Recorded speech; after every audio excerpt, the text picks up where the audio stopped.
Hello friends, Namaste, Sat Sri Akal. I hope you all are keeping fine and all busy preparing for your examinations. Today's video is one that you cannot afford to miss because in this you will get to know how to attempt your English paper so that you can gain good marks. Recently हमने एक live stream किया था on how to prepare for your English exam जिसका link हमारे आई button में मिल जाएगा. You must go and watch that video and make notes from there. हमारा आज का टॉपिक है how to get good marks in English or how to attempt your English exam. So quickly, let's begin with the video. So let's hop on to the first point. The first point is make the most of your reading time. जब आपको paper दिया जाता है तो 15 minute का time you get to read the paper. तो उसमें आप बहुत ध्यान से अपने पेपर के हर एक क्वेश्चन को रीड करेंगे. अपने पेपर में जितने भी सेक्शंस हैं उनको इक्वल टाइम डिवाइड करेंगे. आइडियली इंग्लिश के पेपर में 3 सेक्शंस होते हैं. Section A reading comprehension, section B writing and grammar, section C literature.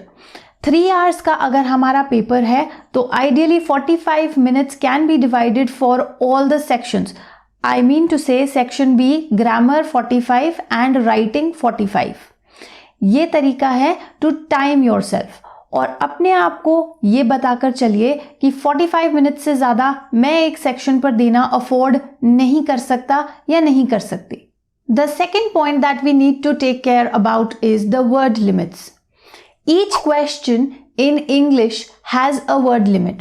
For example, a writing question would have a word limit of 100 to 150 words or 200 to 250 words.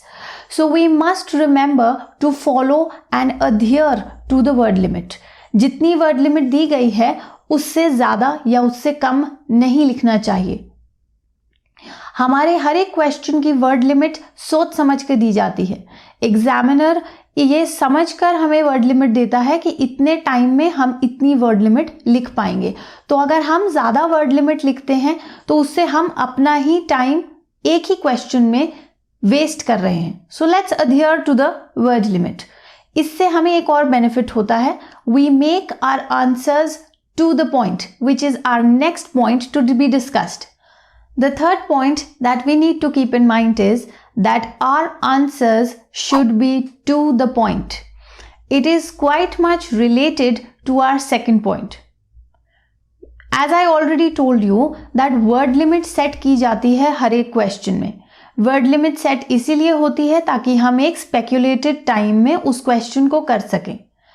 अब to the point answers कैसे लिखते हैं?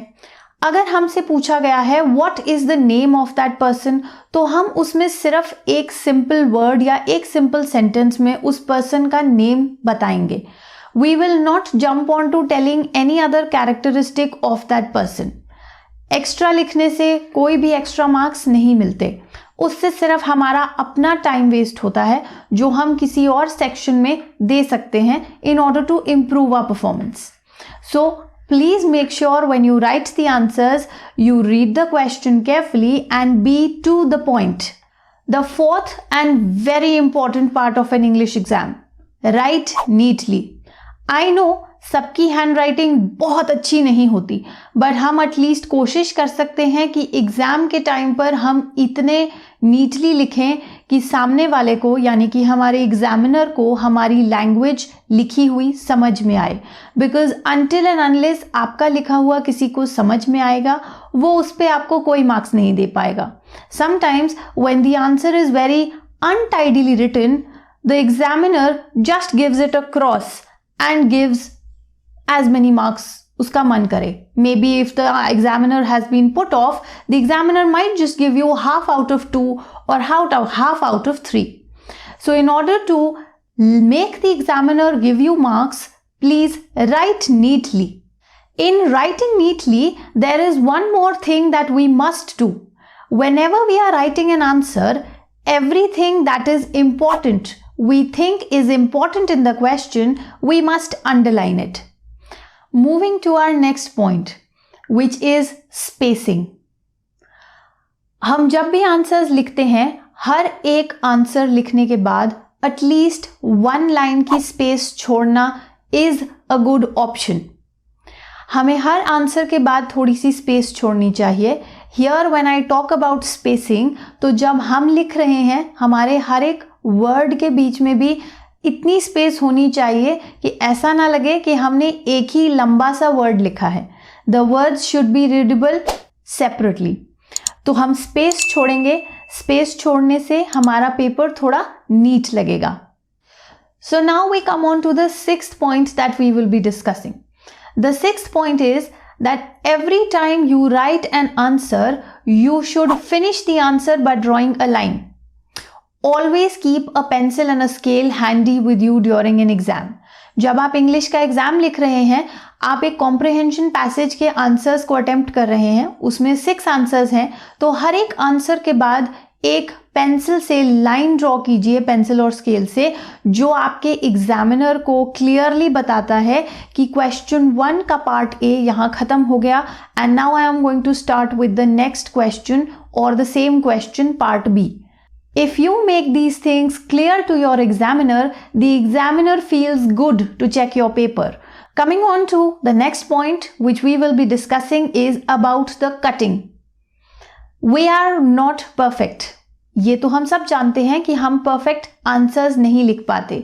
कई बार होता है कि हम answer लिखना शुरू करते हैं एंड वी रियलाइज कि हमने कुछ एरर या मिस्टेक किया है. So how do we cut that answer? Do we scribble over it? No, do not scribble. आपको अगर कोई गलत आंसर कट करना है या कोई एक्स्ट्रा अटेम्प्टेशन कट करना है, just take a pencil and a scale and a small line just to show that it has been cut. ज्यादा स्क्रिबलिंग से आप ही का पेपर अनटाइडी दिखेगा and that may cause you to lose marks. So now let's move on to the 7th point that we must discuss. Whenever you are attempting an exam, attempt all the questions of a particular section together. हम English exam की है अगर example लें, तो English exam में 3 sections होते हैं, जैसे मैंने पहले कहा, सेक्शन ए, बी एंड सी. अगर मैं कहती हूँ कि मुझे अपना सेक्शन सी बहुत अच्छे से आता है and I want to attempt it first, तो आप उससे शुरू कीजिए, उसके लिए आपको कोई मना नहीं करता. बट सेक्शन सी के अगर 3 क्वेश्चंस हैं, तो वो 3 क्वेश्चंस और उनके सारे सब पार्ट्स एक साथ अटेम्प्ट कीजिए. ये मत करिए कि सेक्शन सी क्वेश्चन 1 यहां है and question 2 is at the end of the paper. That just puts the examiner off while checking your paper.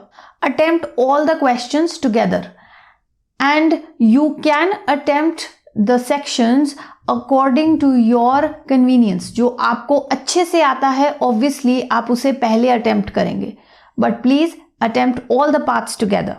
Next is the 8th point. It is a very important point. You must take note of it.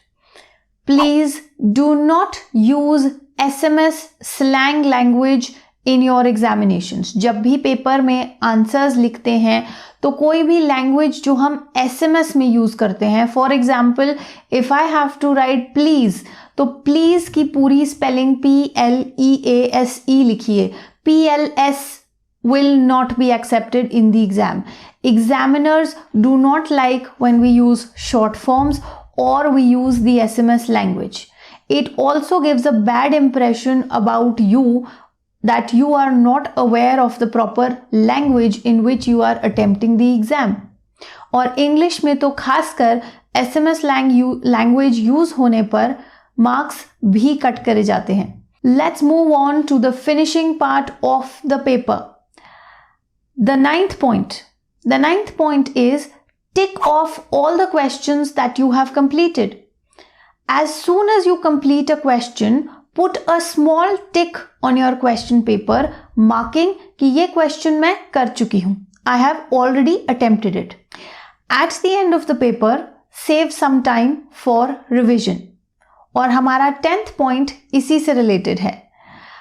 Check your answers and cross check with them question paper. आपने question numbers हर answer के against सही लगाए हैं, आपने हर एक question को attempt किया है, उसे अप्रोप्रिएटली अटेम्प्ट किया है. English का एग्जाम है तो you can put an extra effort to check the spellings. You can check the punctuation marks, especially जैसे हम कई बार क्वेश्चन आंसर खत्म करने पर फुल स्टॉप लगाना भूल जाते हैं. If there is a mistake of that, you can definitely check because English में all these things count marks. You must do the rest of the underlining part. जो लिखते लिखते हमारा रह गया है, you think the points need to be underlined, highlight them properly and make your paper an impressive one. So these were 10 tips from my side on how to attempt your paper so that you can score good marks. Keeping in mind the English examples. If this video has added a value to your life, do like, subscribe and share the value added in the comment section.